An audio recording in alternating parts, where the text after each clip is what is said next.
If you've watched any of my videos, you'll know I love an espresso, and like so many millions of us out there, I can't get by without my ethical addiction to coffee.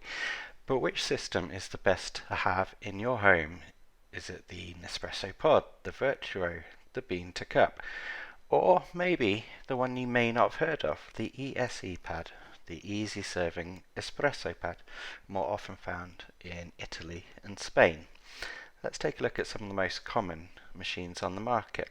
The original Nespresso line, here the Essenza, the new espresso line, the Virtuo, the Bean to Cup, a simple DeLonghi mid-range, and an ESE machine from Italy, now available online to most of us. Let's start with that first unusual one.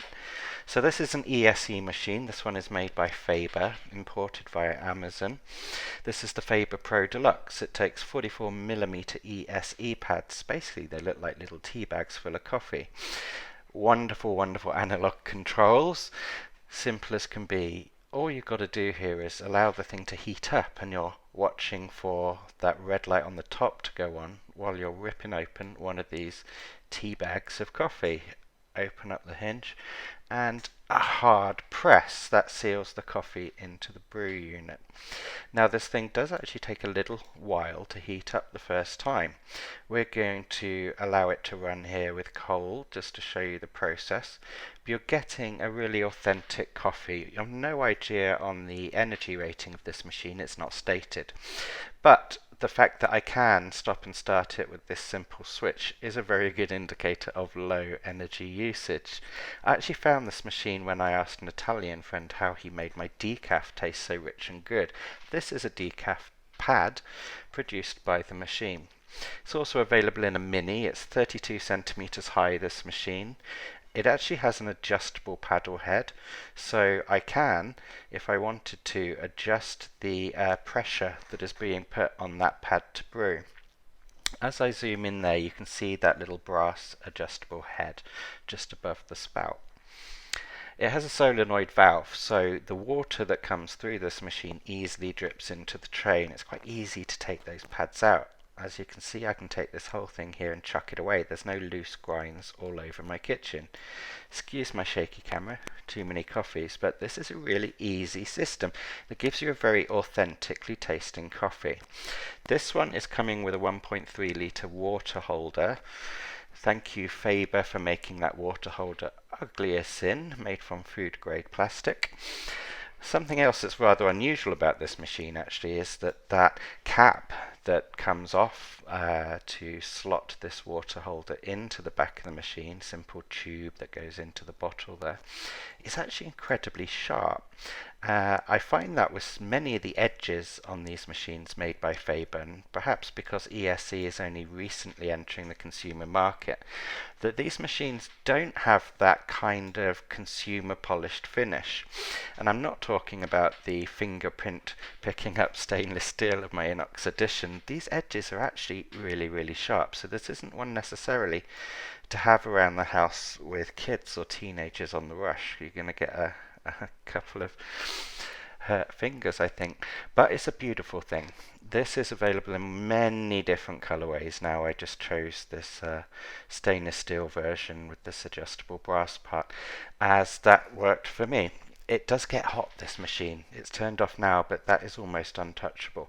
It's also a sign of a good espresso maker, though. It heats up quickly. It creates the first coffee not long, about a minute from turn on, and it tastes absolutely great with a perfect crema every time. You're paying about 30 cents per pad to achieve these coffees. That's comparable to an espresso pod. But let's take a look at what I love compared to an espresso. When you are pouring coffee through this machine with a simple flick of that switch, although you're getting some dribs and drabs from the process because the pad is fairly exposed there, you can see that it reaches that perfect high temperature and the perfect richness of a crema every single time. And because I can adjust it, I can turn that brass dial a little, I can make it suit my own tastes, and these pads are available in decaf or caf in most Italian brews, probably French too. You can see from the side it's quite a compact machine. As I said, it's 32 high, and it comes apart pretty easily. This laser etched drip tray there, again a little bit sharp on the edges, and an easy to pull out plastic tray. You can just chuck that in the dishwasher no matter what anyone says. This machine is incredibly easy to live with and just looks absolutely beautiful on the kitchen counter. It's always a conversation piece. We buy our pads in packs of 100, either online or through a local distributor. Even as far as the Canary Islands where we live, they're easily available because they're used commercially. Now, let's look at the automatic machines. This is a mid-range DeLonghi, so this has actually been in use in our household for well over 2 years now. It's DeLonghi Magnifica S. It's an easy machine. Turn it on and it's asking me for water.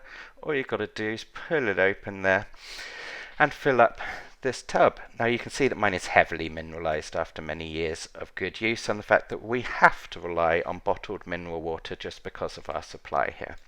For a full review of my machine, click on this link, because this is a machine that I've gone into some great depth about because we like it so much.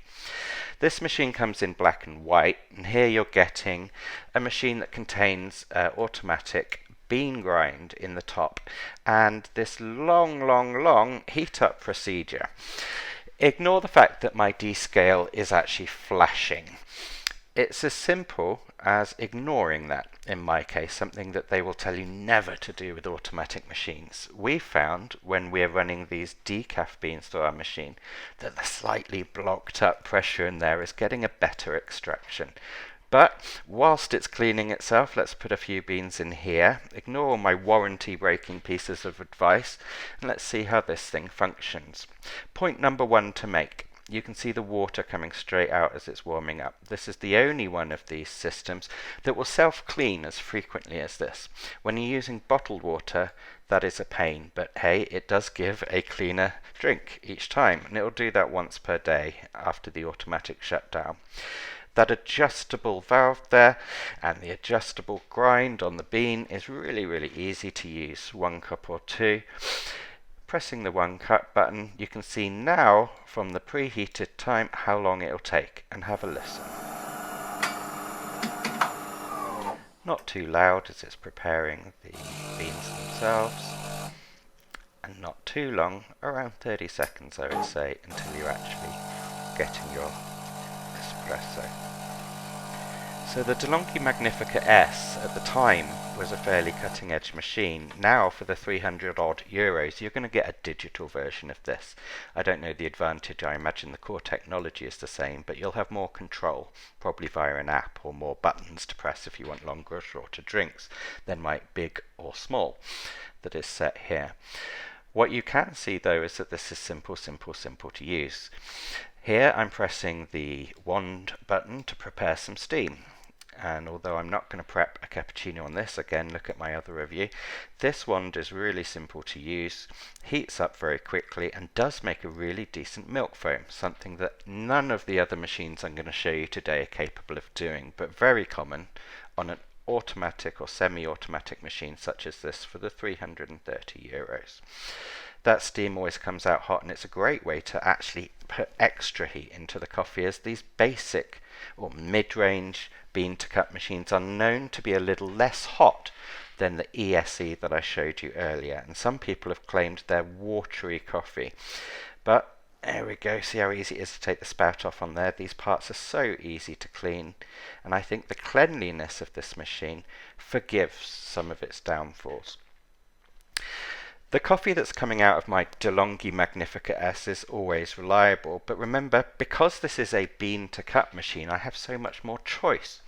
It's not to say there's not a wide range of Nespresso pods out there. There are, and of course there's many Italian at least brands of ESE pad. But the coffee that's coming out of this machine is in fact a blend of our own. All you've got to do is mix the beans. Perhaps you're going half calf these days. I'm giving you the actual time here from warm up to dispensing of coffee, and this is the sound. That's how a coffee machine should sound in my kitchen, I think. And look at it, that's a great espresso. If you can forgive the quirks, a mid-range machine like this is often the way to go. But let's have a look at the simplest of all Nespresso coffee systems. This original Krups Essenza was purchased 1 year ago, and this one is, I paid €49, but I think usually around 70, often discounts. As simple as putting the pod in there, shutting the lid, and this one has a 2-button operation, either a single or double serve of espresso. Now the Essenza Mini is a 0.7 litre water containing machine. It's only 20 centimeters tall. I believe it's one of the smallest in the ranges, and this is a fairly normal heat up time. I'm waiting around 30 seconds here for my first espresso of the day. Now the range of pods available for these machines is now absolutely vast, so you can get anything from supermarket own make all the way through to Nespresso's branded pods, or even the luxury coffees. So this is the way to go if you want to have a variety of coffees on hand, especially useful in an office, or if you're working at home but you also have guests. As you can see, the crema is forming perfectly there, and I would say that these are probably the most reliable ways to enjoy an espresso. The whole point of the original pod system was you're going to get the same thing that you expect every time. They are high pressure machines. The technology is actually pretty cool, although we're all used to it now. You can't fault an original line Nespresso. Here it is from the side. We have a very, very simple and easy to maintain machine. This is my only ilk. On the original machines and these smaller ones, you see how easily and flimsily that comes apart?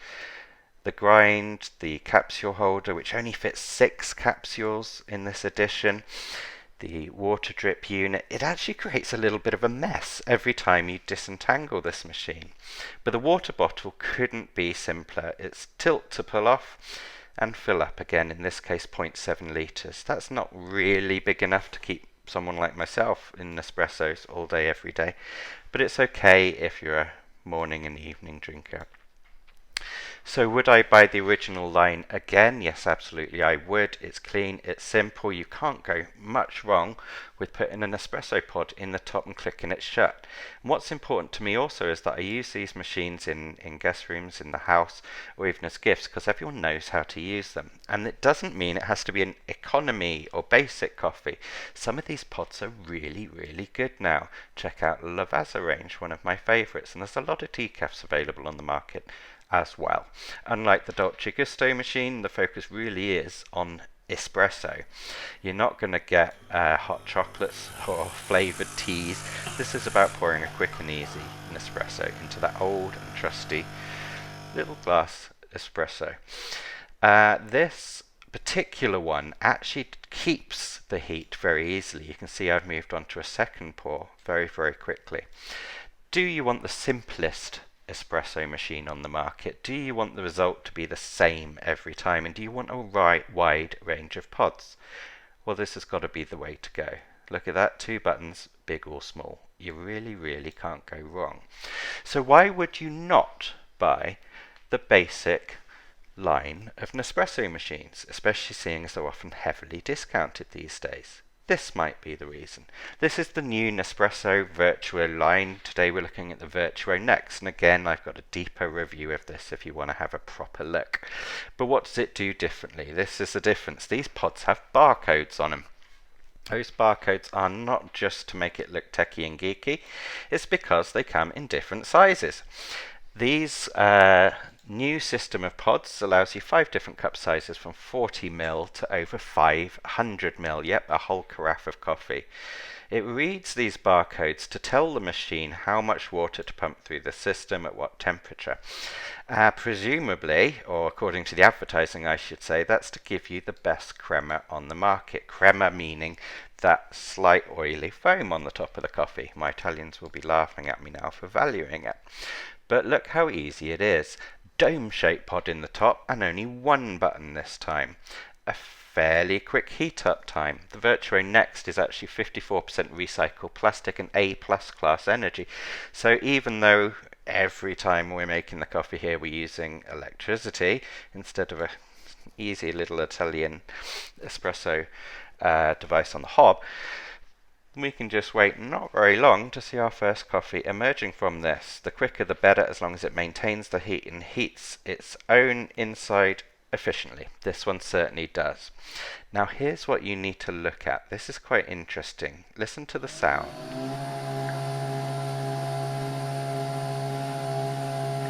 Now that odd sound is not water being simply pumped through a pod like the old style Nespresso. That is centrifugal force. It's spinning the pod inside the machine, and look what happens.